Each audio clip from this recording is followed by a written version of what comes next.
Biblia se demuestra por sí mismo. Es decir, los teólogos dicen la Biblia por la Biblia misma. Entonces, ¿les parece, una vez dicho este comentario, y de verdad gracias Néstor Lupita que estuvieron ministrándolos? Los recomiendo ampliamente, por cierto, como comercial aparte, cuando tengan algún detalle con matrimonio fortalecido que pueden ayudarlos bastante.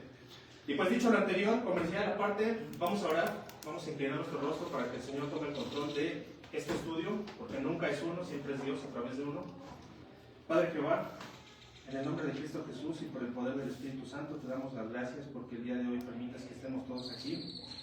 Como bien dice el Espíritu Santo a través de mi hermano Fede, eres tú el que lo permite y hasta de eso te tenemos que dar gracias porque no estamos en guerra, porque no estamos en hambruna, porque nos regalas la oportunidad de un buen clima, de una silla, de un techo, de un lugar en donde congregarnos y donde adorarte, Señor. Gracias en el nombre de Cristo Jesús y por el poder del Espíritu Santo, Señor. Yo te doy gracias de manera personal porque me permites nuevamente estar aquí. Utilízame, Señor, que el Espíritu Santo fluya a través de mí, no sean mis palabras ni mi conocimiento, sino lo que tú tienes preparado para mis hermanos. A ellos que el Espíritu Santo en su corazón les llame, les hable de manera sobrenatural, poderosa y arrebatada, para que entiendan el día de hoy lo que deban entender, lo que cada quien deba de percibir y a lo que cada quien le sea funcional, Señor, de este estudio. Bendícenos a todos, bendice a la iglesia, esta iglesia que va creciendo, que ora y que te honra, en el nombre de Cristo Jesús. Amén. Bueno, si me acompañan, entonces vamos a estar ahí de manera base en estos días. Como dice ahí, yo le titulé la oración de Ana, por darle un título realmente, porque implica varias cosas. Vamos a estar en Primera de Samuel, capítulos 1 y 2. Les pido por favor vayan para allá y me sigan con su vista. Yo lo voy a leer para ustedes. Pongan mucha atención. Y de ahí poco a poco nos vamos a poner a estudiar. Son 10:36. Voy a hacer todo lo posible por acabar en mi hora. Aquí vamos a poner el temporizador. Sí, porque luego me paso. Nacimiento de Samuel, dice ahí la perícopa. ¿Sí? Hubo un varón de Ramataim, de Sofín, del monte de Efraín, que se llamaba Elcana, hijo de Jeroham, hijo de Eliú, hijo de Tohu, hijo de Suf, efrateo. Y tenía él 2 mujeres. El nombre de una era Ana, y el nombre de la otra, Penina. Y Penina tenía hijos, mas Ana no los tenía. Y todos los años aquel varón subía de su ciudad para adorar y para ofrecer sacrificios a Jehová de los ejércitos en Silo, donde estaban 2 hijos de Elí, Ofni y Finés, sacerdotes de Jehová. Y cuando llegaba el día en que Elcana ofrecía sacrificio, daba a Penina su mujer, a todos sus hijos y a todas sus hijas, a cada uno su parte. Acá vamos a analizar qué es eso. Pero a Ana daba una parte escogida, porque amaba a Ana, aunque Jehová no le había concedido tener hijos. Y su rival, Penina, la irritaba, enojándola y entristeciéndola, porque Jehová no le había concedido tener hijos. Así hacía cada año cuando subía a la casa de Jehová, es decir, al templo. La irritaba así, segunda vez que dice que la irritaba. Por lo cual Ana lloraba y no comía. Y Elcana su marido le dijo a Ana: ¿por qué lloras? ¿Por qué no comes? ¿Y por qué está afligido tu corazón? ¿No te soy yo mejor que 10 hijos? Y se levantó Ana después que hubo comido y bebido en Silo, y mientras el sacerdote Elí estaba sentado en una silla junto a un pilar del templo de Jehová, ella, con amargura de alma, oró a Jehová y lloró abundantemente, e hizo voto diciendo: Jehová de los ejércitos, si te dignares a mirar la aflicción de tu sierva, y te acordares de mí, y no te olvidares de tu sierva, sino que dieres a tu sierva un hijo varón, yo lo dedicaré a Jehová todos los días de su vida, y no pasará navaja sobre su cabeza. Mientras ella oraba largamente delante de Jehová, Elí estaba observando la boca de ella. Elí es el sumo sacerdote. Pero Ana hablaba en su corazón, y solamente se movían sus labios, y su voz no se oía, y Elí la tuvo por ebria. Entonces le dijo Elí: ¿hasta cuándo estarás ebria? Digiere tu vino. Y Ana le respondió diciendo: no, señor mío, yo soy una mujer atribulada de espíritu. No he bebido vino ni sidra, sino que he derramado mi alma delante de Jehová. No tengas a tu sierva por una mujer impía. porque por la magnitud de mis congojas y de mi aflicción he hablado hasta ahora.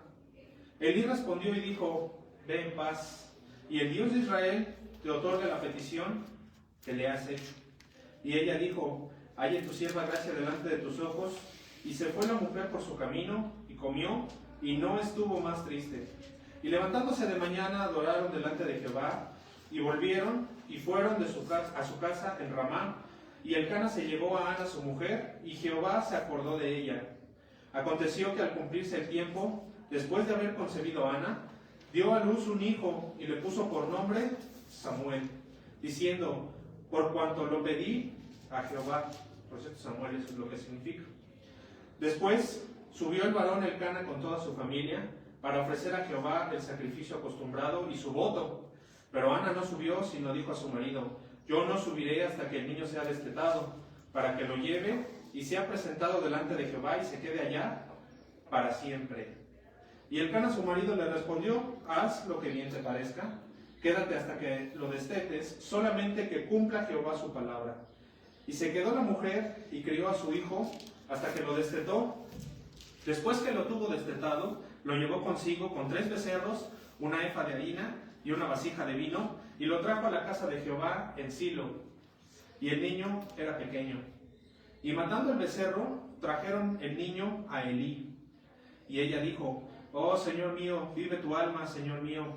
Yo soy aquella mujer que estuvo aquí junto a ti, orando a Jehová. Por este niño oraba, y Jehová, ¿qué dice?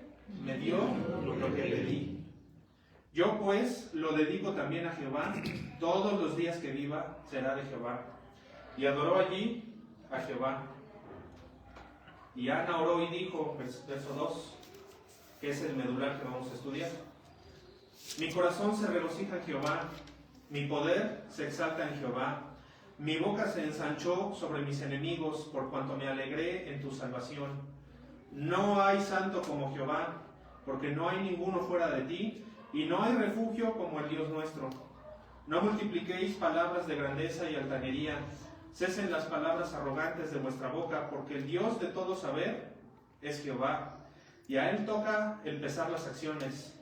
Los arcos de los fuertes fueron quebrantados, y los débiles se ciñeron de poder. Los saciados se alquilaron por pan, y los hambrientos dejaron de tener hambre.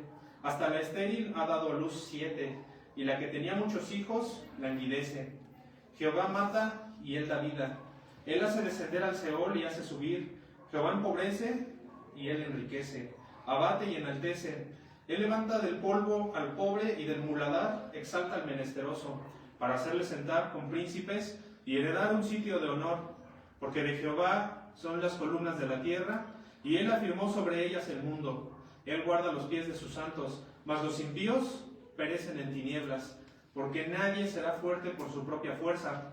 Delante de Jehová serán quebrantados sus adversarios, y sobre ellos tronará desde los cielos. Jehová juzgará los confines de la tierra, dará poder a su rey, y exaltará el poderío de su ungido. Y Elcana se volvió a su casa en Ramá, y el niño ministraba a Jehová delante del sacerdote Elí. ¿Qué les parece, hermanos? Así, leyéndolo despacito, cambia un poco la perspectiva, ¿no? Bueno, hay más de un milagro ahí inmiscuido. Vamos a analizar poco a poco. Vamos a empezar por el autor del libro. Quien me diga que es Samuel, está bien. Quien me diga que es Samuel, también está mal. ¿Por qué? La tradición dice que efectivamente este libro sí lo escribió Samuel. Pero ¿cómo podría ser Samuel si en el capítulo 25:1 dice: murió Samuel y se juntó todo Israel, y lo lloraron y lo sepultaron en su casa en Ramá? ¿Podría Samuel escribir el libro desde el más allá? Sí, porque de hecho Samuel regresó de entre los muertos cuando Saúl consultó a la divina de Endor más adelante. Pero no fue Samuel totalmente el que escribió este libro. De hecho, por un lado, en segunda de Samuel, si la han leído con cuidado, no se menciona ni su nombre, ni milagros, ni nada del profeta Samuel, y por el otro, pues su muerte registrada, ¿no? Entonces, realmente podríamos decir que el autor es anónimo. Algunos teólogos sugieren que no podemos aseverar que fuera Samuel solamente.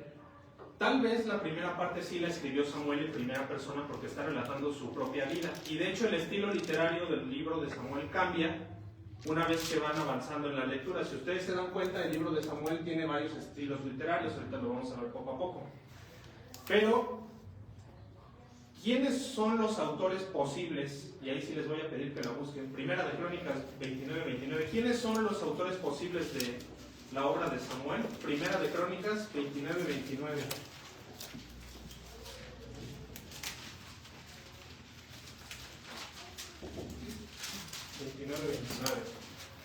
Le voy a pedir a mi hermano Fede si nos puede apoyar, porque de hecho él trae la versión de las Américas. ¿Sí, Fede, verdad? Sí. Por favor, Primera de Crónicas 29-29. Primera de Crónicas 29, ¿verdad? 29-29, correcto. ¿Todos ahí? ¿Sí? Casi hasta el final. Casi hasta el final. 29-29. ¿Qué nos dice?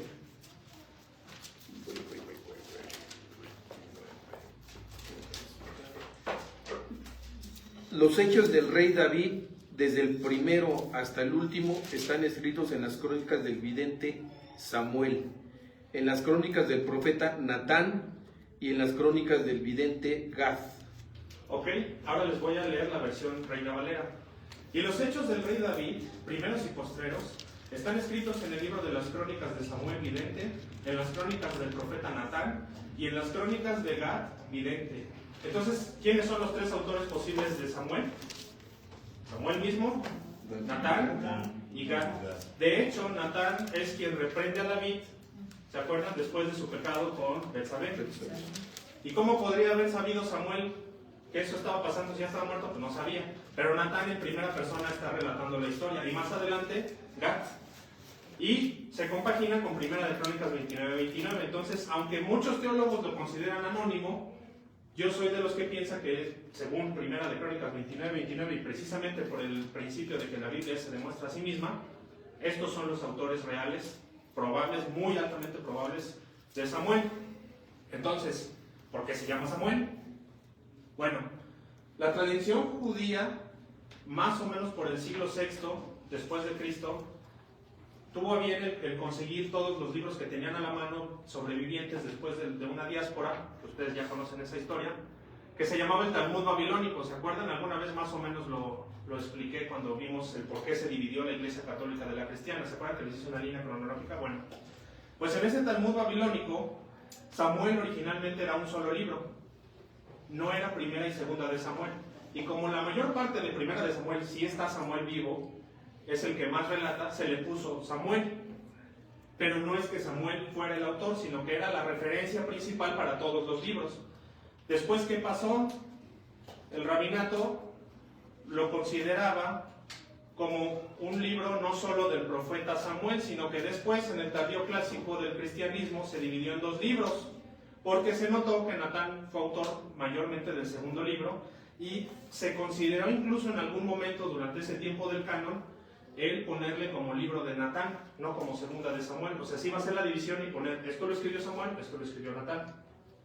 Entonces, sabemos que al ser una obra de varios autores, ahora sí, regreso a lo que les decía, tiene por eso, se demuestra que son varios autores por el estilo literario.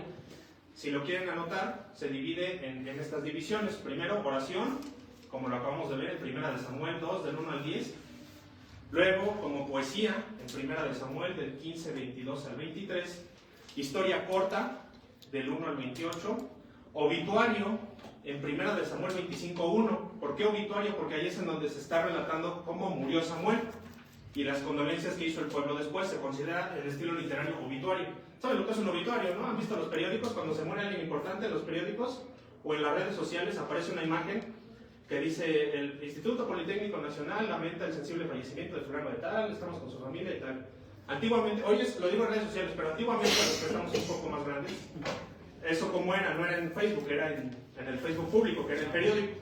Entonces, antes, cuando se moría alguien, antes, muy antes, en el periódico, en las revistas, en ciertos libros de prestigio se ponían esos obituarios. Bueno, pues aquí hay un obituario, en Primera de Samuel 25:1. También es canción en hebreo, en Primera de Samuel 29:5. Algo muy interesante de Samuel es que también es lamento. es un lamento. No solamente, además, ¿cuál es el otro libro obviamente, cómo se llama el otro libro que es lamento?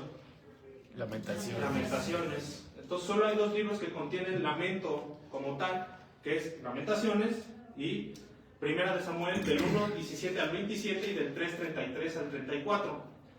Luego viene un estilo narrativo que es Pacto, que es mayormente ilustrativo. ¿A qué me refiero con ilustrativo? Que en el Antiguo Testamento, si se fijan, a diferencia del Nuevo, Dios hacía milagros muchísimo más poderosos. Y lo digo entre comillas, porque realmente hay milagros más poderosos que otros.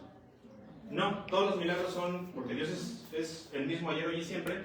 Todos los milagros tienen continuidad, es decir, no es que un milagro sea más que otro, pero los del Antiguo Testamento demostraban el poder de la figura teológica de Dios el Padre, como por ejemplo cuando salieron de Egipto, ¿se acuerdan? Que se abrió el mar, que cayó fuego del cielo, que hubo plaga de langostas, que se murieron los becerros, etc. En el Nuevo Testamento Dios ya, al entrar en la gracia, no es que ya no pueda hacer esos milagros, sino que ya autentificó la figura de Dios el Padre, y el Nuevo Testamento autentifica la figura de Dios el Hijo y de Dios Espíritu Santo. Entonces, aquí en Primera de Samuel hay pacto, ¿en dónde? En el 7 del 1 al 17. Después lo leen si quieren, para los que están anotando, pero ahí hay una figura narrativa del pacto, que en el Antiguo Testamento es ilustrativo, y Dios permite que se escriban estos pactos y su demostración posterior para ilustrar su poder, es decir, para ejemplificarlo, para autentificarlo, ¿sí? No es para Dios de alguna manera está diciendo, no son mentiras lo que te estoy diciendo. Y finalmente narrativa histórica, no lo anoté, bueno, no sé si lo anoté, pero ese es todo el libro en general. La figura literaria que más predomina es narrativa histórica. ¿Por qué es importante mencionarlo? Porque de ahí viene el tema principal del libro, que es el punto número 3. Obviamente, como todo el tema de la Biblia completa, ¿cuál es? Cristo, cristología. Pero en el caso de Samuel viene la historia de la monarquía teocrática a la monarquía humana. ¿Qué era la monarquía teocrática?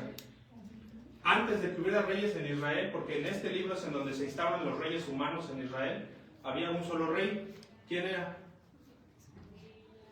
Si no había un rey humano, ¿quién era el rey? Dios, por eso es reinado teocrático. ¿Y cómo daba Dios a entender sus designios? A través de los profetas. Y en su caso, más tarde después, con jueces. Bueno, de alguna manera, el libro de Samuel es imprescindible de la Biblia. ¿Qué quiere decir esto?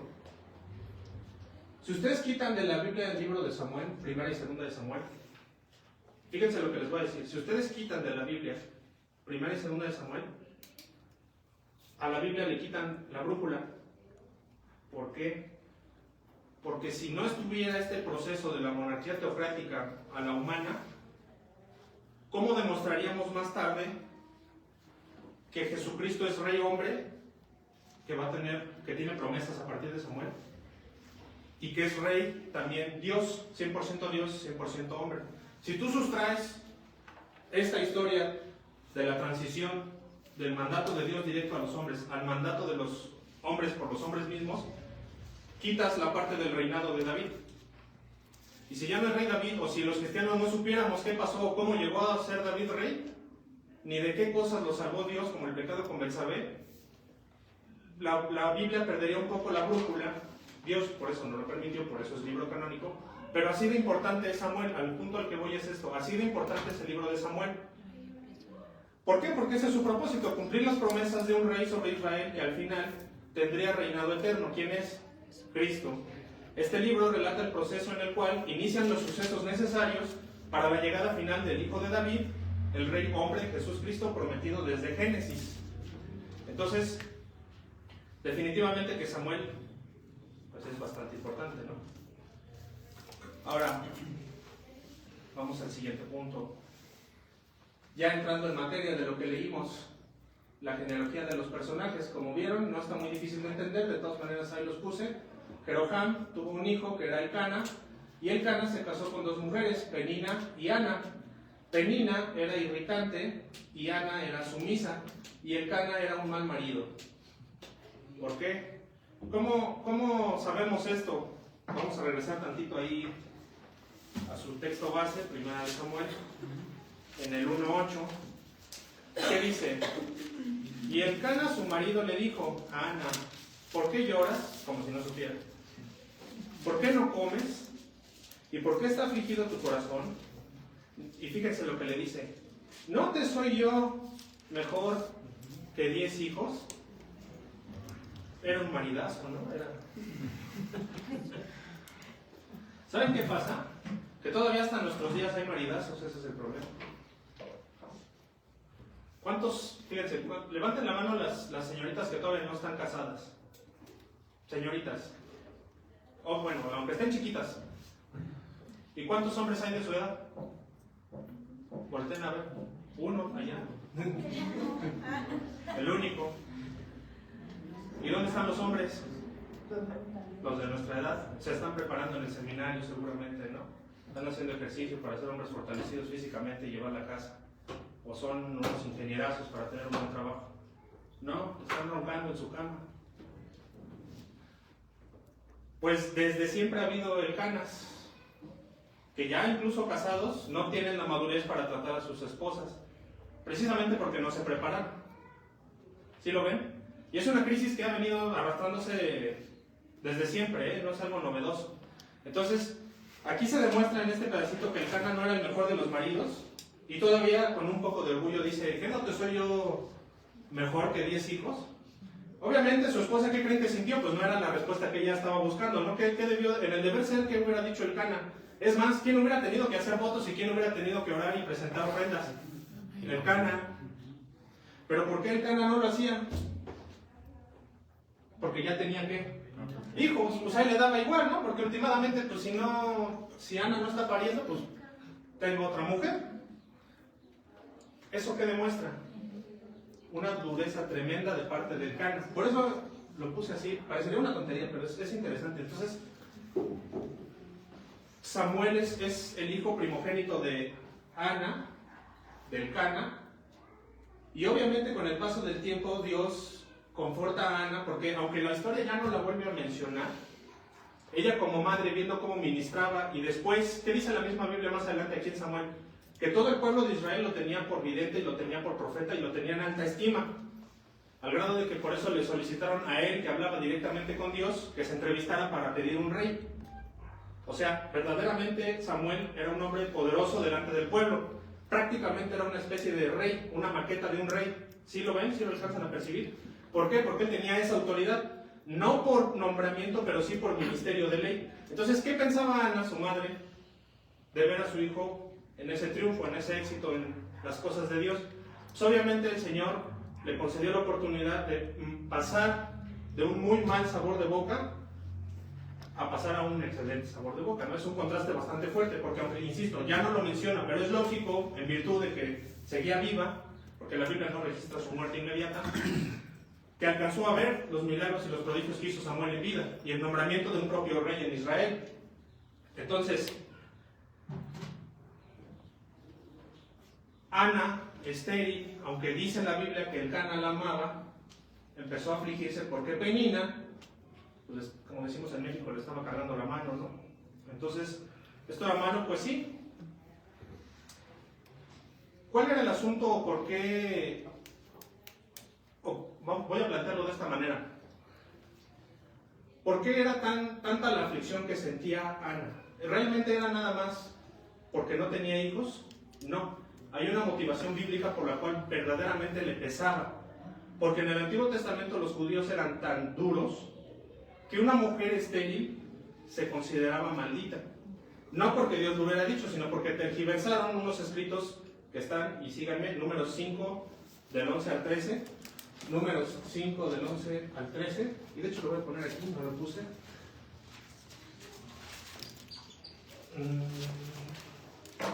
Números 5, del 11 al 31, perdón.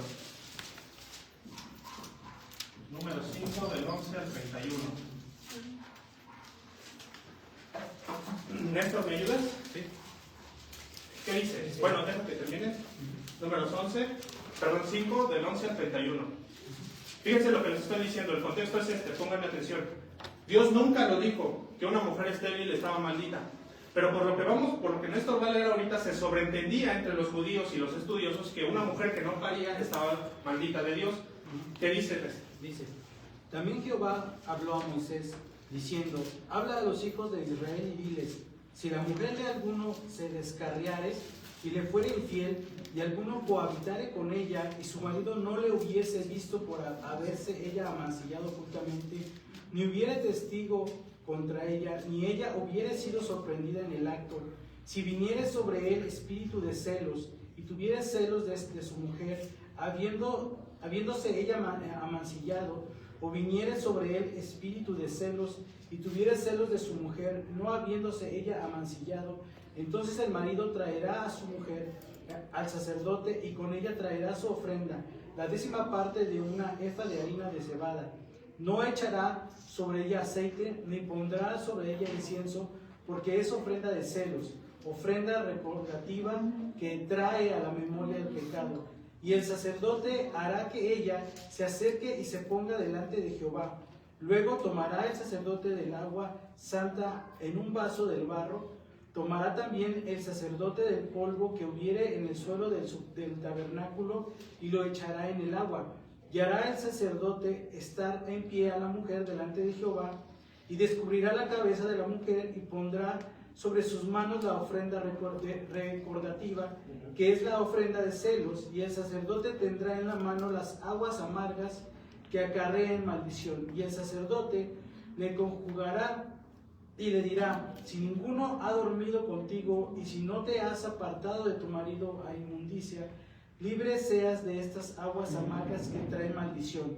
Mas si te has descarriado de tu marido y te has amancillado y ha cohabitado contigo alguno fuera de tu marido, el sacerdote conjugará a la mujer con juramento de maldición y dirá a la mujer, Jehová te haga maldición y execración en medio de tu pueblo, haciendo Jehová que tu muslo caiga y que tu vientre se hinche, y estas aguas que dan maldición entren en tus entrañas y hagan hinchar tu vientre y caer tu muslo.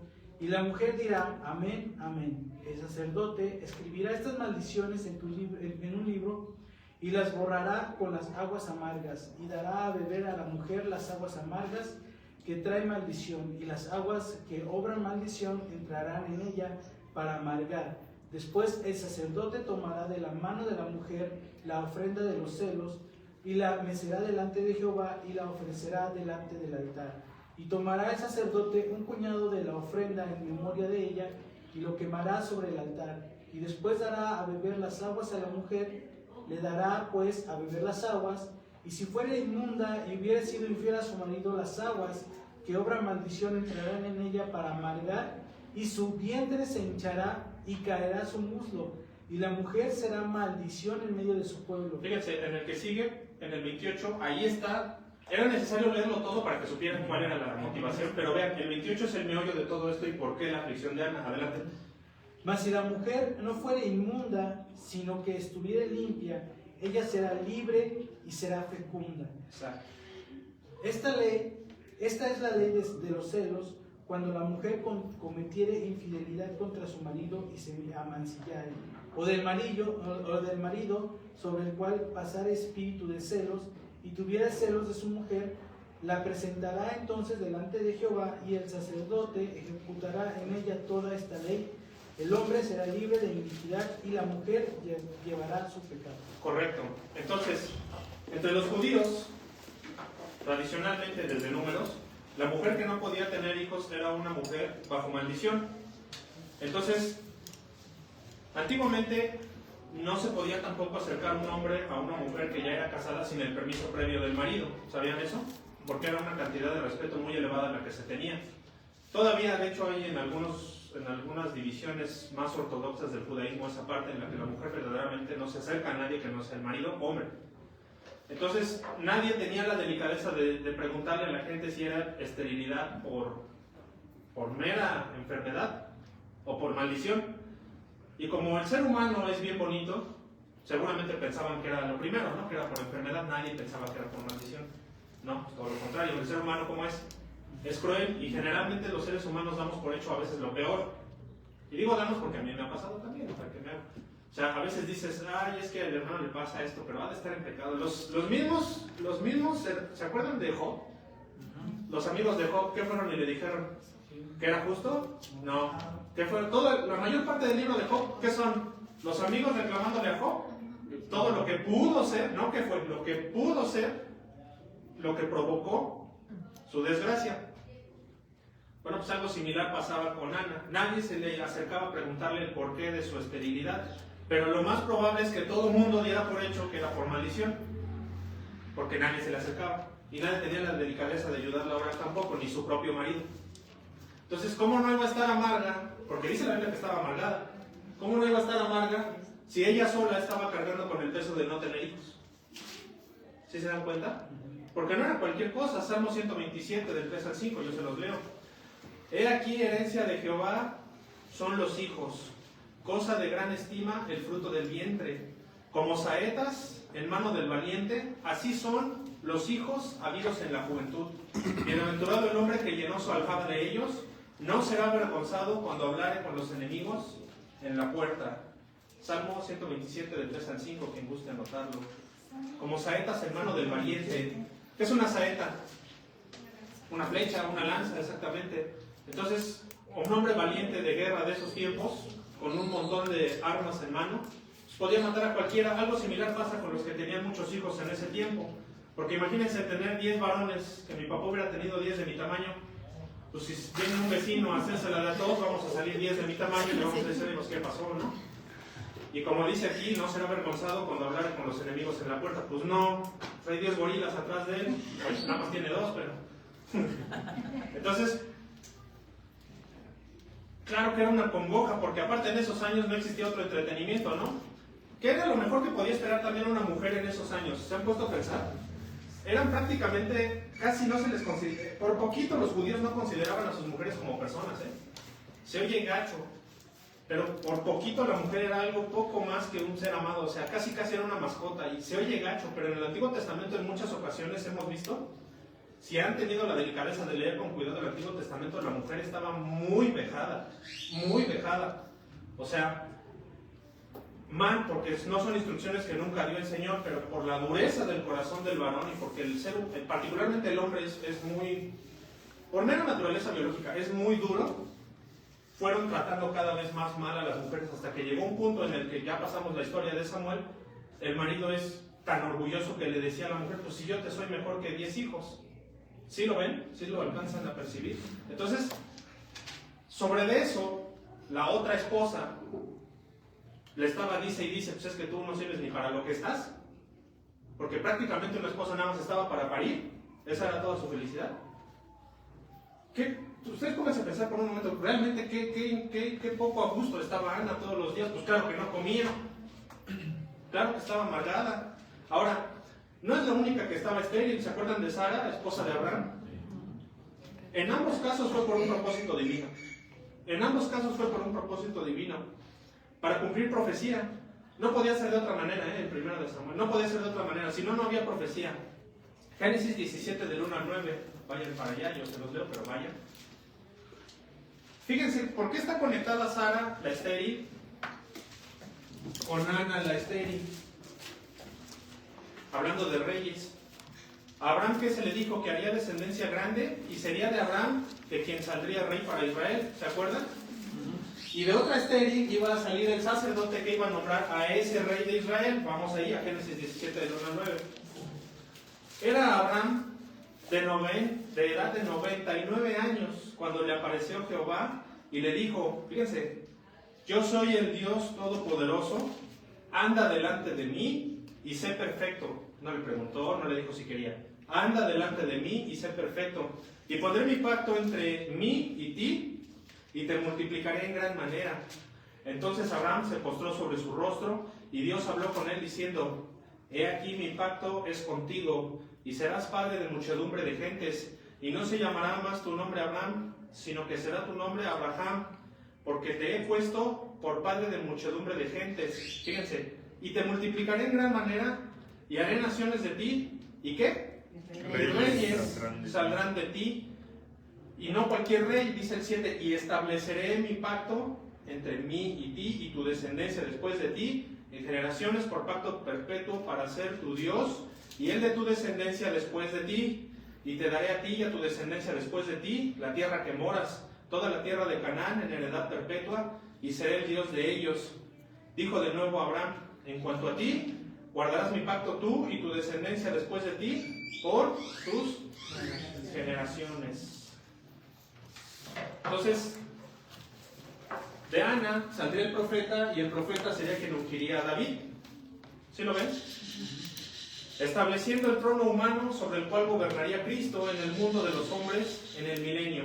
De manera que la historia de Samuel es forzosa en el canon bíblico, ¿ya vieron? Es forzosa. No se perdió cuando se perdieron los rollos de Qumran por la primera vez. No se perdió en la Segunda Guerra Mundial cuando Hitler quemaba Biblias. Mucho antes no se perdió en la diáspora babilónica. Mucho antes no se perdieron en los tiempos de los griegos y los romanos en las guerras. No se perdieron esos escritos. ¿Por qué? Porque eran necesarios en el canon. No tendríamos el puente para conectar la promesa de Abraham de un rey físico para Israel, descendencia para que los judíos tuvieran un rey que gobernase, y no solo los judíos, propiamente la iglesia, porque acuérdense que los hijos de Abraham no son nada más los judíos, no es una cuestión étnica. Cualquiera que cree en Dios es hijo de Abraham, y eso está descrito en varios lugares de la Biblia. No hay una diferencia, Israel no es mejor que nadie. De hecho, si nos ponemos exquisitos, Israel está maldito. Porque el que no crea en el Señor Jesucristo, maldito sea. Ellos no creen en el Señor Jesucristo, están malditos. Por eso siempre están en guerra. Y no van a tener paz. Porque ellos están esperando un Mesías que fuera guerrero y no va a llegar. Porque nuestro Mesías, ¿cómo es? Pacifista. Sí va a hacer la guerra, pero mucho tiempo después. Y sí, se le van a cumplir ciertas promesas que todavía no se han cumplido para Israel. Pero en los hechos, cualquiera que cree en Jesucristo es hijo de Dios, que es mucho mejor que ser pueblo escogido, aunque teológicamente es lo mismo. Cualquier ser humano que crea en Dios y en el sacrificio de Cristo es pueblo escogido de Dios. Y muchos dicen, pero eso no estaba en el Antiguo Testamento, y entonces ¿dónde dejas Nínive y la historia de Jonás? Que es una maqueta de lo que iba a suceder en Romanos. Siempre Dios ha salvado gente de todas las naciones. Entonces, la carta de Samuel es forzosa. Ahora, hoy en día es lo contrario, ¿no? Hoy en día es lo contrario. La modernidad, ¿qué aplaude? La falta de hijos. La modernidad dice, no, pues entre menos tengas mejor. Y hay algo de razón. Pero aunque a mí en lo personal incluso puede que no me agrade la idea, es una orden que tenemos que tener hijos. Donde dice, está vigente, Génesis 1, 27, 28. Y esa orden es vigente para todos. Obviamente no te vas a atiborrar, aunque si lo haces tampoco está mal, porque dice la Biblia que Dios va a multiplicar. Génesis 1, del 27 al 28. Pero a los creyentes que obedecemos a Dios, una orden expresa es la que sigue igual de vigente. Génesis 1, 27, 28. Y creó Dios al hombre a su imagen. A imagen de Dios lo creó. Varón y hembra los creó. Y los bendijo Dios y les dijo que absténgase de tener hijos, no coman nada. La guerra va a estallar y no van a tener dinero. No, ¿qué dijo? Fructificad y multiplicaos. Llenad, ¿qué? La tierra y sojuzgadla. Y señoread en los peces del mar, en las aves de los cielos y en todas las bestias que se mueven sobre la tierra. Y parece un versículo simple, pero ¿han tenido el cuidado de alguna vez ponerse a ver algún documental sobre dinosaurios? Ustedes díganme, ¿los dinosaurios caminaban a la par que el ser humano? Pregunta interesante. ¿Sí? ¿Cómo lo sabemos? En Job. Ahí en Job, casi al final del libro, habla de los dragones y del behemoth, que la descripción del behemoth es el cuello largo. Entonces, claro que en los tiempos de Job había bestias de esas dimensiones. Y que Dios hizo que se acabara la humanidad con esa clase de dinosaurios que caminaban. No. La orden fue sojuzgar y señorear en los peces del mar, en las aves de los cielos y en todas las bestias que se mueven sobre la tierra. El hombre, por mucho que haya animales más poderosos que nosotros, tiene la inteligencia que Dios nos presta. A diferencia de un chimpancé, de un pez, no se pueden comunicar. Un perro, a lo mucho, un delfín, que son los más o menos inteligentes, tienen una forma de comunicarse en la que medio se entienden. Pero que un delfín a conciencia pueda hacer un estudio teológico y leer, imposible. El ser humano es el único facultado para eso, y eso se llama ciencia. Esto que nosotros venimos a la iglesia a estudiar y a reconocer es ciencia teológica. ¿Por qué? Porque es demostrable. La ciencia teológica sí es demostrable, luego platicamos de eso. Hay una manera interesante de demostrarle a Mateo que aunque es un libro, sí es demostrativo. No solo por la historia, a la par que va de la Biblia, sino porque hombres murieron por ello. Hay testigos que decidieron morir por una realidad, defendiendo que era una realidad. ¿Están de acuerdo? Entonces, es difícil pensar que no es cierto si hubo gente que perdió la vida diciendo, es que esto es verdad. ¿Sí lo ven? Pero bueno, eso es punto y aparte. De manera que señoreamos, es fecha que señoreamos. Y hasta la fecha tenemos esa orden entonces. Yo todavía no tengo hijos, tal vez los tenga. Claro que sí depende de qué tanta capacidad. O sea, tampoco está diciendo Dios aviéntate al precipicio sin ver, no. Si estás pasando por un momento en el que no tienes la capacidad económica, pues bueno. Pero si la llegas a tener y no tienes esos hijos, entonces sí podría decirse que es un poco de egoísmo.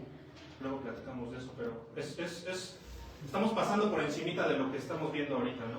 ¿Por qué? Porque estamos viendo que antes, vuelvo a lo mismo, antes sí era muy feo la esterilidad y hoy la modernidad aplaude esa esterilidad, que no es correcto. De manera que la palabra amargada es poca cosa, ¿no? Para Ana. Primera de Samuel 1:10, regresamos a nuestro texto, por favor. Primera de Samuel 1:10. Ella, muy a gusto, ella, muy ¿qué? Angustiada. Angustia. ¿Qué es angustia? Angustia es... ¿Alguno de ustedes ha visto la serie de Game of Thrones? ¿No? Cuando vean la toma. Iba a usar un ejemplo de ahí, pero no. Otro que todos conozcan. Como que les diré, bueno, hay una parte, se los voy a describir. Hay una parte en la que una persona que es moralmente correcta, a la que le habían cedido una vez el reino, el rey nuevo que se impone lo manda a matar, a cortar la cabeza, pero están todas sus hijas presentes, viendo que a su papá le van a cortar la cabeza. Y realmente está muy bien interpretada esa serie porque sí se le ve la angustia a los actores, pero en un caso realista de algo así, ver que a un familiar muy cercano, a un papá o a un hijo, lo van a matar por nada, y que se disfrute de que antes de que le corten la cabeza le estén jugando y que estén haciéndole así, eso es angustia. Una persona que está previa a su día de muerte, por ejemplo, un recluso en Estados Unidos, que en Estados Unidos sí existe la pena de muerte, ¿qué sentirá un ser humano de saber? Es más, no digo un día antes, una semana antes, ¿qué pensará un ser humano de que, oye, pues hoy que es domingo, el siguiente domingo me matan? Póngase por un momento en sus zapatos, ¿qué se sentirá?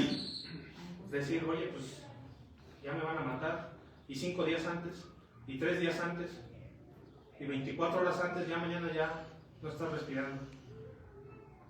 Eso es angustia.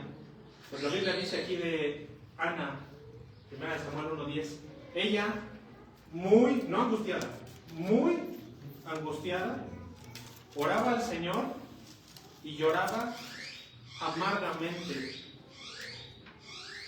¿Sí lo ven? Y se dirigió a Dios haciendo un voto. Ok, ¿qué es un voto? Vámonos, por favor, a Números 30, del 1 al 8. Números 30, del 1 al 8. Números 30, del 1 al 8. Lo leo para ustedes, síganme con la vista. Habló Moisés a los príncipes de las tribus de los hijos de Israel diciendo: esto es lo que Jehová ha mandado. Cuando alguno hiciere voto a Jehová o hiciere juramento ligando su alma con obligación, no quebrantará su palabra. Estoy en Números 30 del 1 al 8 nuevamente.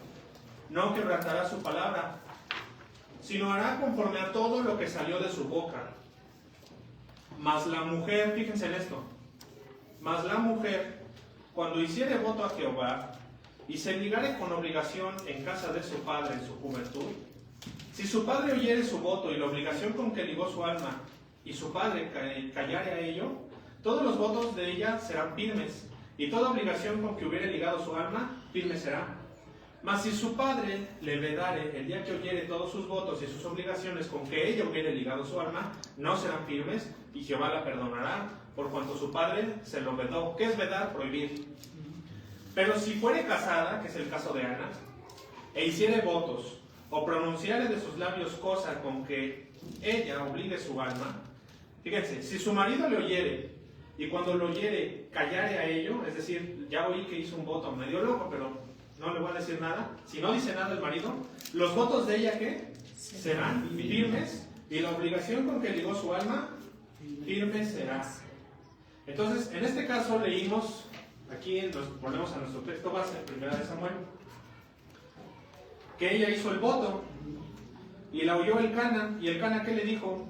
Pues nada, haz como bien te placiera. En el 11 dice, e hizo voto diciendo, estoy volviendo a 1 de Samuel 1:11, hizo voto diciendo, Jehová de los ejércitos, si te dignares a mirar la aflicción de tu sierva y te acordares de mí y no te olvidares de tu sierva, sino que dieres a tu sierva un hijo varón, yo lo dedicaré a Jehová todos los días de su vida y no pasará navaja sobre su cabeza. ¿Sí? ¿Y qué?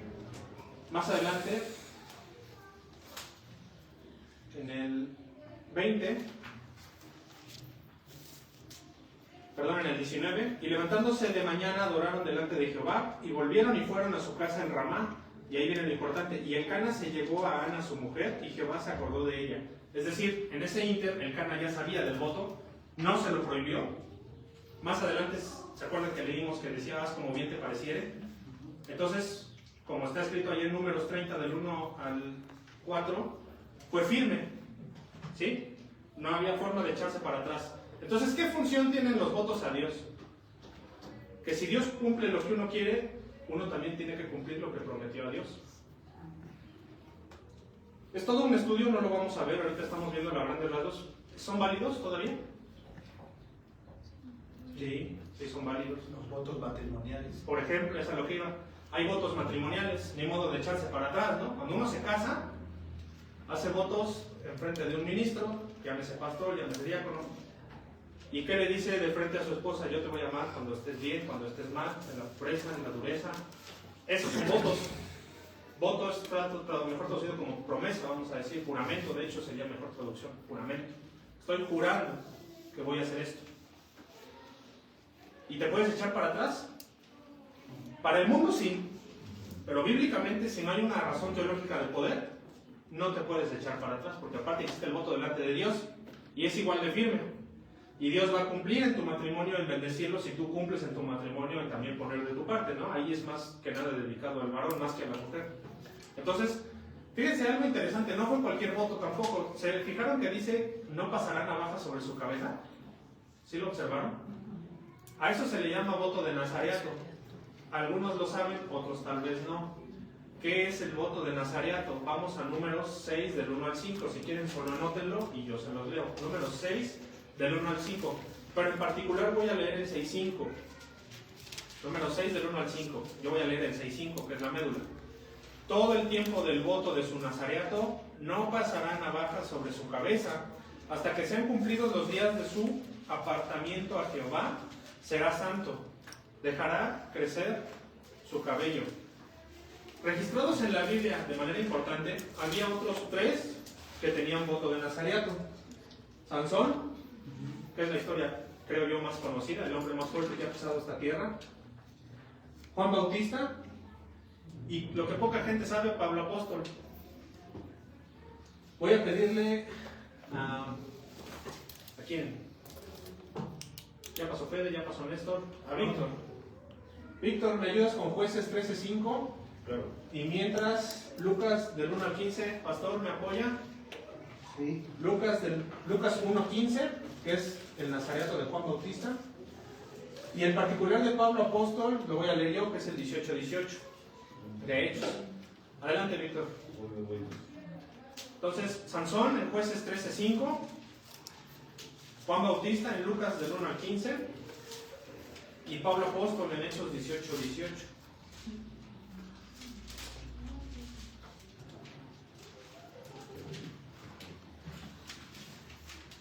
¿Sí?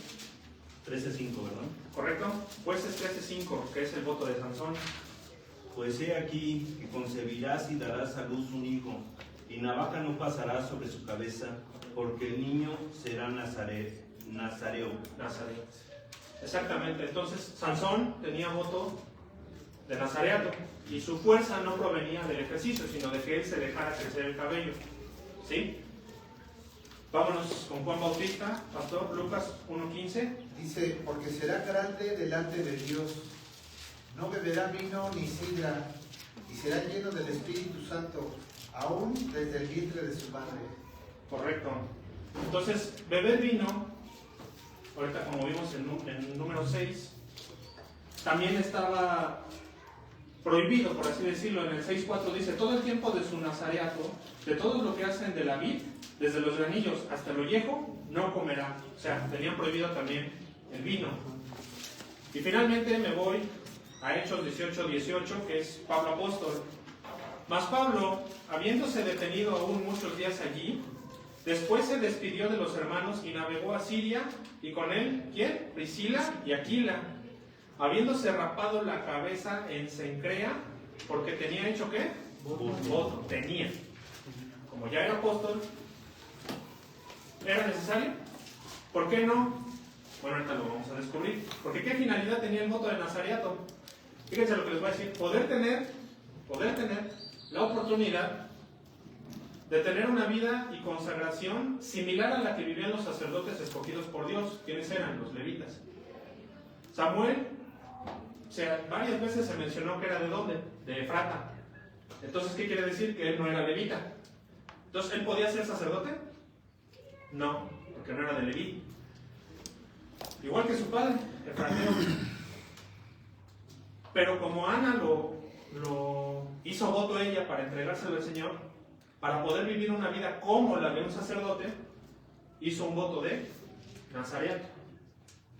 ¿Sí alcanzan sí me di a entender lo que sucedió históricamente? ¿Sí? O sea, él no podía tener el privilegio de ser un sacerdote, pero para poder vivir como tal, tenía este voto de nazareato. El voto de nazareato siempre tuvo esa parte. ¿Quién era romano? Pablo. Pablo era medio griego, medio judío. De manera que en los hechos no hubiera podido pertenecer al Sanedrín. Pero a través del voto de nazareato, sí podía pertenecer al Sanedrín. ¿Sí lo ven? Pero después, él siendo apóstol de Cristo, ¿qué? Yo no me dejo crecer el cabello, yo estoy predicando aquí. ¿Dios lo prohíbe ya hoy en día? No. Ese tipo de votos tuvieron su tiempo y su espacio. Ya no tienen sentido hacer. O sea, si tú tienes un hijo y dices, él tiene voto de nazareato, ¿para qué? Ya no es necesario.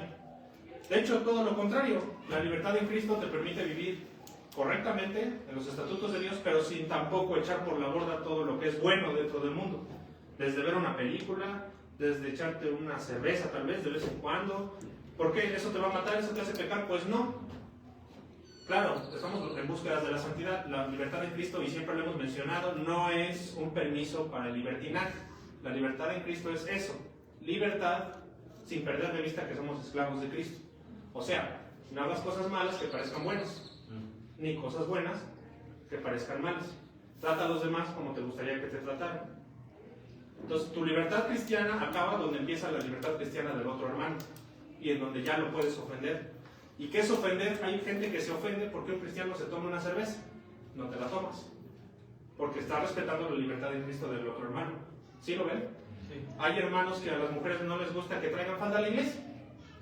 No está prohibido, pero si a un hermano le ofende, no me pongo yo, hermana, la falda, porque estoy respetando la libertad en Cristo de otra persona. Podría ponerles ejemplos burdos y hasta mensos, porque también hay iglesias en las que por burradas, siendo honestos, sí, lo digo, y está el video y ya lo dije. O sea, por tonterías la gente se pone a discutir cosas que no están y pierde totalmente el sentido entonces de la libertad en Cristo. Y entonces ya son mejores que el sacrificio de Cristo, porque pues ya imponen leyes que ni Cristo puso, ¿no? Entonces, si ya estás imponiendo leyes que no puso Cristo, eres mejor que Cristo, entonces ya vales más. Imposible. Solo como paréntesis. Entonces, ¿ahorita tiene finalidad el voto de nazareato? No, ya no. Y ahí está demostrado con Pablo. Él se rapó. ¿Para qué? No tiene caso. Regresamos a nuestro texto base, el voto de Ana, 1 Samuel 1:11, la parte A. E hizo voto diciendo Jehová de los ejércitos. Me detengo ahí. La expresión hebrea, la escribí aquí, se la iba a poner en hebreo, pero es inútil. Mejor, ¿cómo se pronuncia? Nadar, esta frase, e hizo voto diciendo Jehová de los ejércitos, se leería en nuestro español así. Nadar, neder, be, esto se pronuncia como be, Amar, Yahvé, Sabá.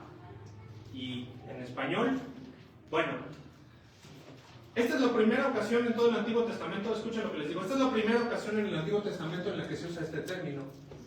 Yahvé, Sabá. Las maestras de escuelita dominical saben muy bien los nombres de Dios, se los enseñan a nuestros niños. Yahvé Sabá se traduce como Jehová de los ejércitos, aquí en la Reina Valera.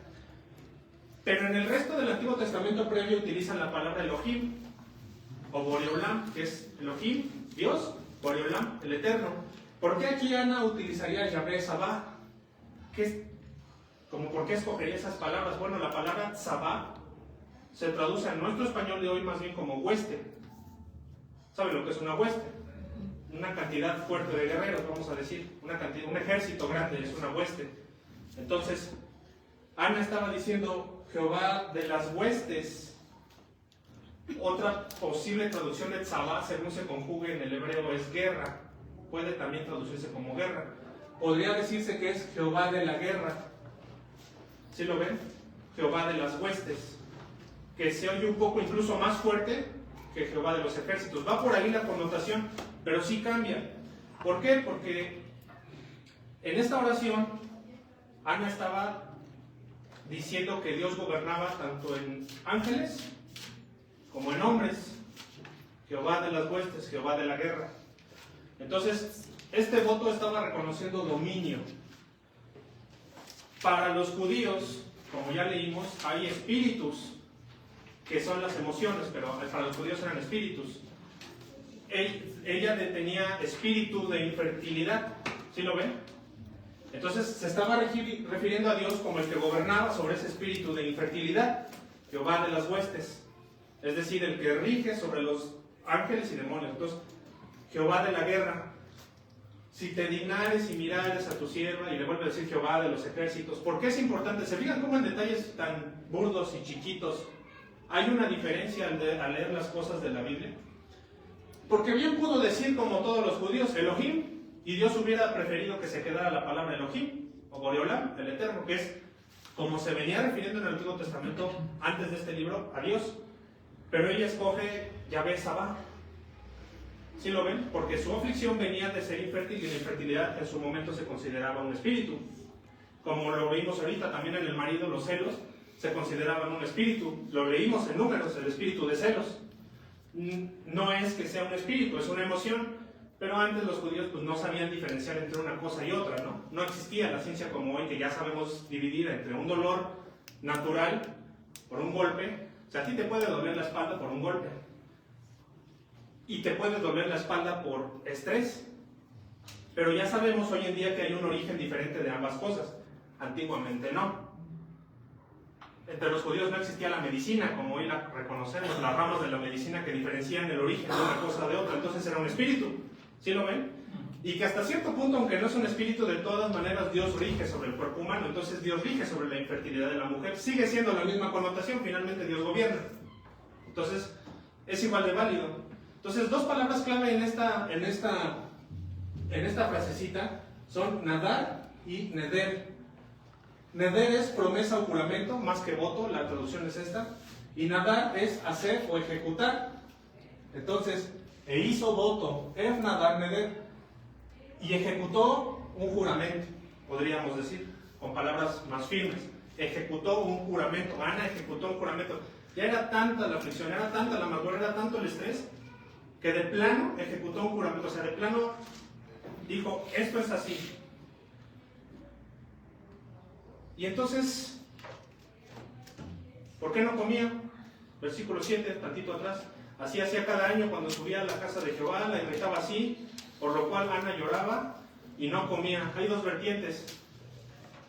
¿Por qué no comía? Bueno, es probable que Ana en su corazón, antes de ir al templo con Elí, ya hubiera orado anteriormente. Que no era la primera vez que oraba. Sí, la primera vez que hacía un voto, pero no la primera vez que oraba. Y la razón de no comer generalmente no es solo el dolor, sino lo que refleja el dolor es un ayuno. Pregunta para los teólogos, ¿el ayuno es vigente hoy en día? Sí. ¿Vale igual? Sí. ¿Y el voto? Igual que el voto, es igual de importante y de válido, ¿eh? A menudo el ayuno es un arma poderosa para pedir a Dios las cosas. Sigue igual de vigente. Un ejemplo claro, no lo vamos a leer, pero ustedes lo conocen, 2 de Samuel, en este mismo libro, del 12, 2 de Samuel 12, del 16 al 20, ¿se acuerdan? Cuando el niño va a morir, el hijo que tuvo en pecado con Betsabé, y que decía que era tanta su aflicción que no comían ni bebían, y estaba tirado en el piso y nada más estaba orando, porque él decía en su mente, quizá Dios se acuerde de mí y tenga piedad del niño, porque el niño no tiene la culpa de mi pecado. Entonces, ¿cuánto tiempo ayunó? Pues a ciencia cierta solo Dios sabe. Pero fueron 2 días, 3 días, 4. Quédense sin comer un día. Y vean lo que cuesta el ayuno. Verdaderamente, y más en México, que cualquier cosa se te antoja y de todo te venden, ¿no? Sales aquí afuera, enfrente del cine, y están los tacos que están bien buenos. Muy recomendables. Y si no es eso, al lado hay una señora que vende tortas 2 por 70. Y uno diría, están baratas, pero sí están bien hechas las tortas. El ayuno en México es difícil. Entonces, ahora para un rey más, porque el rey podía pedir lo que se le antojara a la hora que quisiera y el jugo de lo que quiera, de donde lo tengamos que traer, lo vamos a traer, porque es el rey. Y aún así David ayunó, no funcionó, pero David ayunó. El Señor sí mató al niño. ¿Dónde más? La iglesia hoy en día puede ayunar, sí. Hechos 13 del 2 al 3 y en el 14-23 vemos algunas historias en las que hay ayuno e incluso hay predicadores de la iglesia antigua que ayunaban previo a la predicación para que saliera todavía mejor. Esa es una buena aplicación del ayuno. Señor, no voy a comer para que me utilices, voy a estudiar en su lugar, voy a orar para que me utilices para dar una mejor clase para la iglesia. Es un buen incentivo para el ayuno. Hechos 13 del 2 al 3 y en el 14-23 si lo quieren anotar. Hechos, aquí están, ¿no? Hechos, arriba. Ahí. Sí, pero la iglesia y el ayuno. Y finalmente el más importante, si Cristo lo mencionó en vida es porque está vigente. Mateo, ahí sí vamos a ir, Mateo 6 del 16 al 18, ahí atrásito de donde hace rato nos estaba leyendo nuestro hermano Fede. Mateo 6 del 16 al 18. Fíjense cómo enseña Cristo del ayuno. No lo está prohibiendo, te está diciendo cómo lo debes ejecutar. Y ahí atrásito igual está el asunto de la oración. Ahí viene el famosísimo Padre Nuestro, que tampoco es una fórmula mágica, o sea, es la guía para que sepas cómo orar, no es que lo repitas como loco. Sale, Mateo 6, 16, 18. ¿Me ayudas, Aaron? Voy. Ya vamos a acabar, Cuando ayunéis, no seáis austeros, como los hipócritas, porque ellos demudan sus rostros para mostrar a los hombres que ayunan. De cierto os digo que ya tienen recompensa. Pero tú, cuando ayunes, unge tu cabeza y lava tu rostro, para no mostrar a los hombres que ayunas, sino a tu Padre que está en secreto, y tu Padre que ve en lo secreto te recompensará en lo público. Dicho de otra manera, que nadie se entere que ayunaste. Si puedes incluso evitar mencionarlo, evítalo. Y si nadie se da cuenta, mejor. Tú estás ayunando, qué bueno que estás ayunando, es para ti, le estás pidiendo algo a Dios, no está prohibido, va a funcionar, porque va a funcionar. ¿Qué hace el ayuno en sí? ¿Fuerza a Dios a hacer lo que tú quieres? ¿Así funciona? No. ¿Qué es lo que hace el ayuno?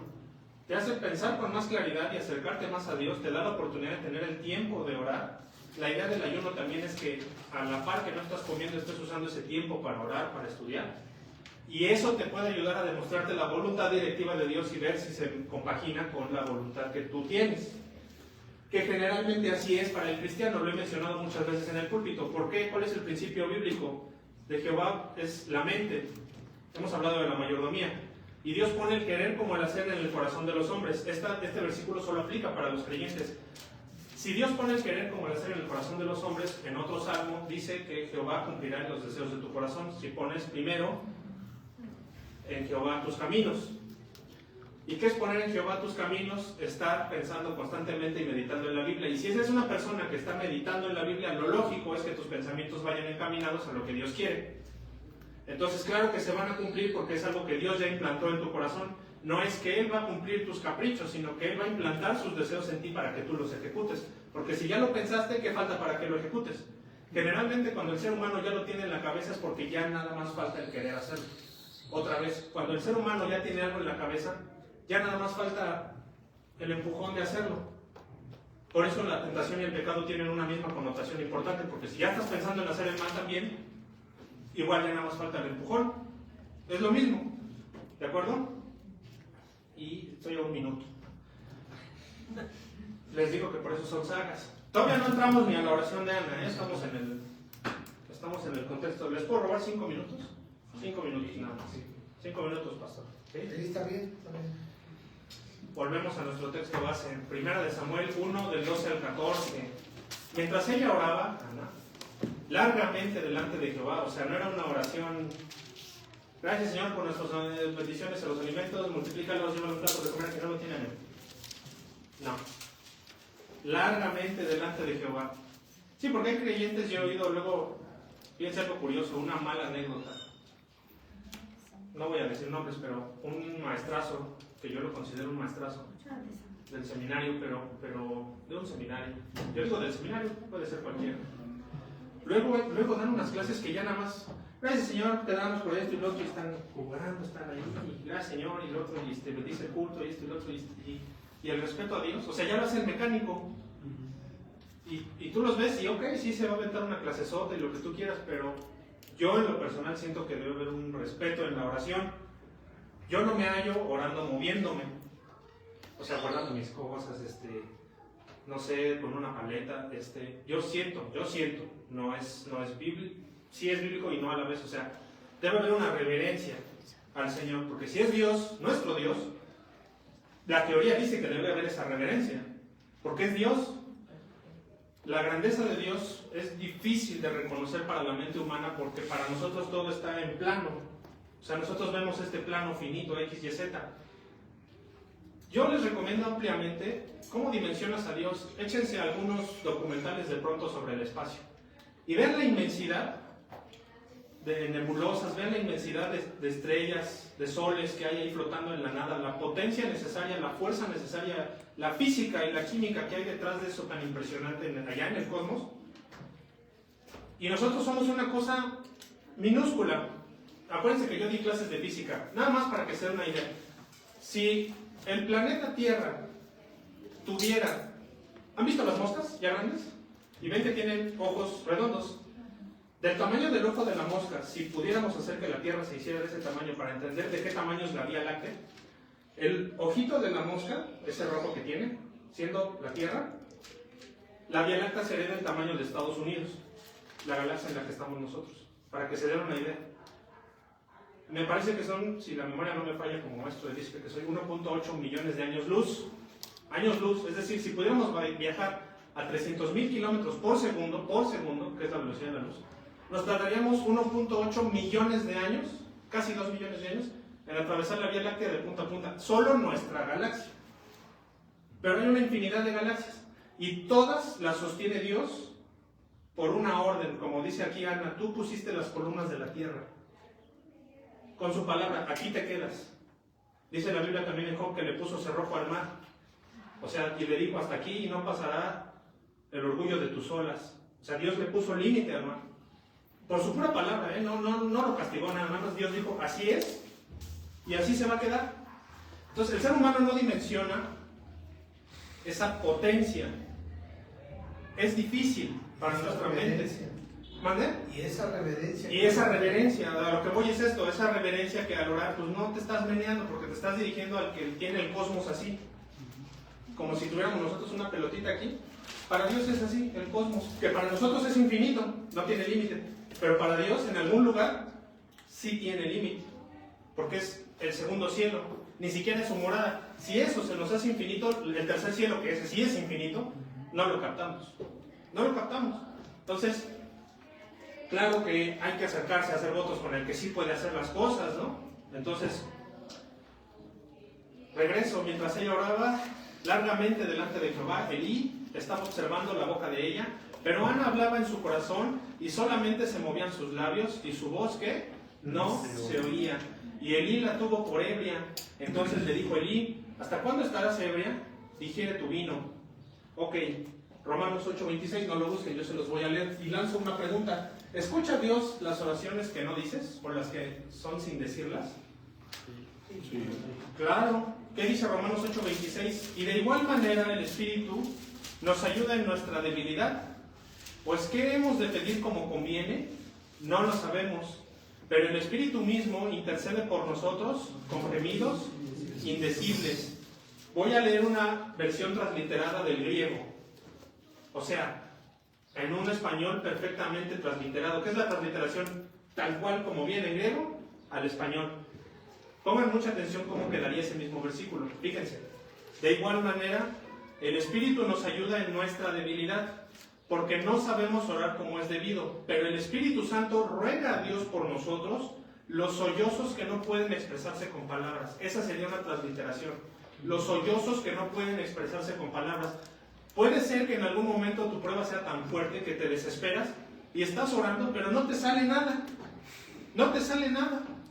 Porque no sabes ni por dónde empezar ni qué le vas a decir a Dios. A mí sí me ha pasado, yo esperaría, ojalá primero es que no les pase, pero a todos nos va a pasar, es necesario. Puede ser un hijo, puede ser un tío, puede ser tu mamá, pues lo que tú quieras, pero va a haber algo que se sale totalmente de ti, que ni con todo el dinero del mundo, ni con todos los amigos, ni nadie, más que Dios creador, te va a ayudar. Y no te sale en la oración, no te sale. Esos son los sollozos que no pueden expresarse con palabras, esos son los gemidos indecibles. Ana estaba orando sin orar, o sea, dicho de otra manera, los sentimientos humanos, Dios sí los lee, y Dios sí entiende cuál es tu preocupación, y Dios sí sabe qué es lo que querías pedir exactamente. Tú no lo necesitas pedir, el Espíritu Santo lo va a hacer a través de Jesucristo y se lo va a entregar al Padre, y sigue siendo una oración. Es parte de la teología de las oraciones. Entonces, algo que aquí sí sorprende es que Elí, fíjense en la frase del versículo 13, Elí la tuvo por ebria. ¿Por qué? ¿Fue un simple descuido de Elí o fue una vacilada de Elí? Oye, ¿estás borracha? No. Realmente la Biblia dice que él la dio por borracha. ¿Por qué está mal esto? Habla del poco amor de Elí, porque no había experimentado ni había visto nunca en su vida como sacerdote a alguien orar como estaba orando Ana. Porque en su experiencia él no tenía una experiencia previa que le dijera, está orando al grado tal de que no puede ni hablar. ¿Cómo sabemos que esto es cierto? Porque le pasó a Cristo, les decía, hipócritas, porque aman orar de pie y que todo el mundo los vea, pero en realidad no están orando, o sea, nada más están orando para que los vean. Pero en sí no están pidiéndole, no están haciendo las rogativas a Dios. Eso no quiere decir que siempre vas a estar llorando, tampoco como Magdalena, pero habla de genuinidad. Que verdaderamente tu oración sea genuina, que sea personal y que sea genuina. Entonces, ebrio en hebreo es shikor, la tuvo por ebria, shikor. Y voy a remitirme rápidamente a Mateo 6, del 5 al 6 en esto, solamente para describir esta parte que les digo de Elí. Quiere decir que nadie había rogado como Dios con Ana. Eso es lo que quiere decir. Porque un ministro que está experimentado y ha visto cómo ora la gente cuando está derrotada, no se sorprendería o no la tendría por ebria. Quiere decir que Elí, ya viejo, siendo viejo, Elí no tenía 10 años, tenía casi 80. Y en sus 80 años, siendo sacerdote, nadie había orado como Ana. A ese nivel, ¿por qué ese dato es importante o por qué Dios decidió que quedara plasmado en la Biblia? Precisamente por eso, porque aún de viejo un sacerdote, nunca nadie había visto una oración como esa. Ahí está lo importante. Mateo 6, del 5 al 6.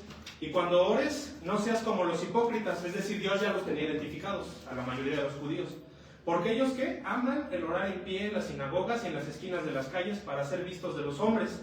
De cierto os digo que ya tienen su recompensa. Mas tú, cuando ores, entra en tu aposento y cerrada la puerta, ora a tu Padre que está en secreto, y tu Padre que ve en lo secreto te recompensará en público.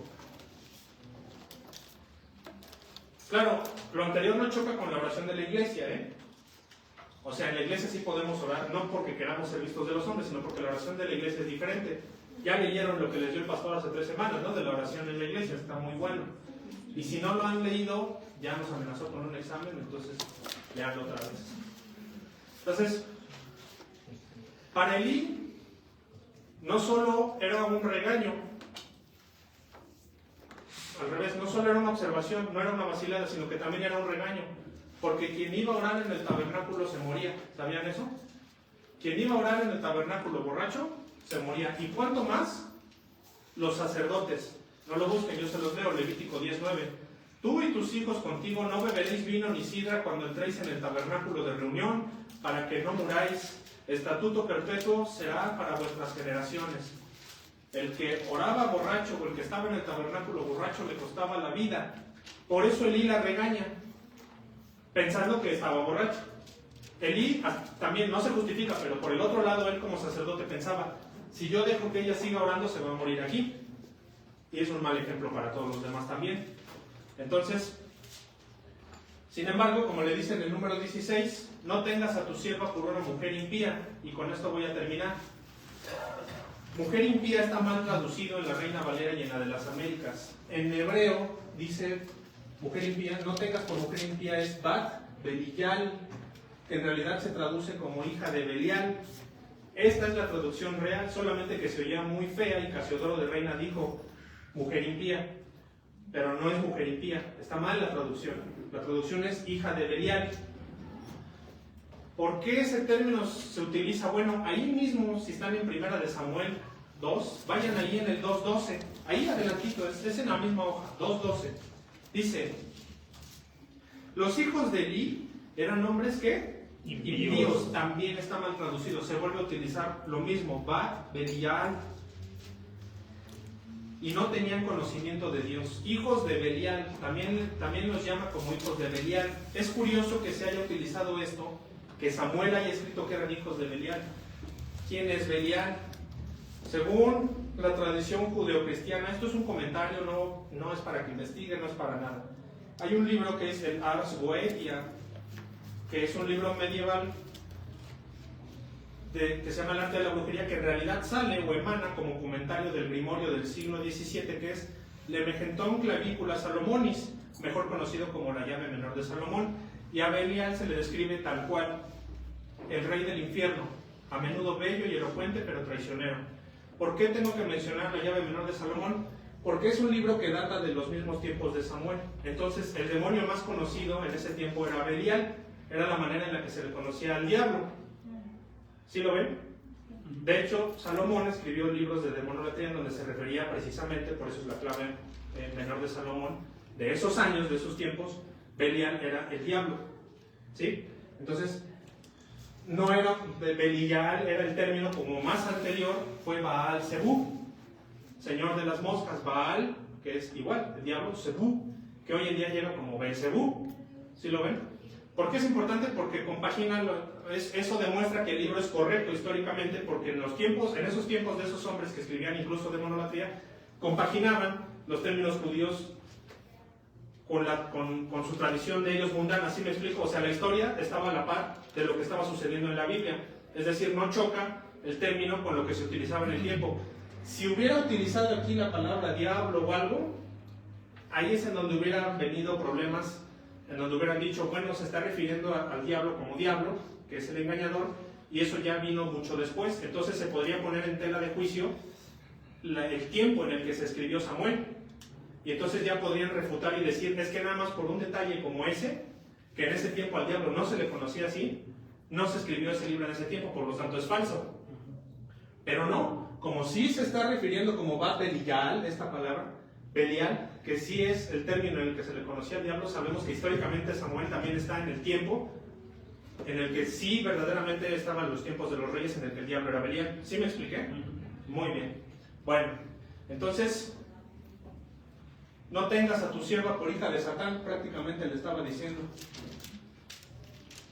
Y finalmente la entrevista con Elí termina en el versículo 18, termino. Y ella dijo, halle tu sierva gracia delante de tus ojos. Y se fue la mujer por su camino y comió y no estuvo más triste. ¿Ya tenía Ana Samuel ahí, luego? No. ¿Ya había recibido un sí de Dios? ¿Se abrió el cielo y le dijo a Dios sí? No. ¿Tenía un bebé en sus manos? No. Entonces, ¿por qué ella comió, suspendió lo demás y se fue a comer y se fue feliz? Por fe.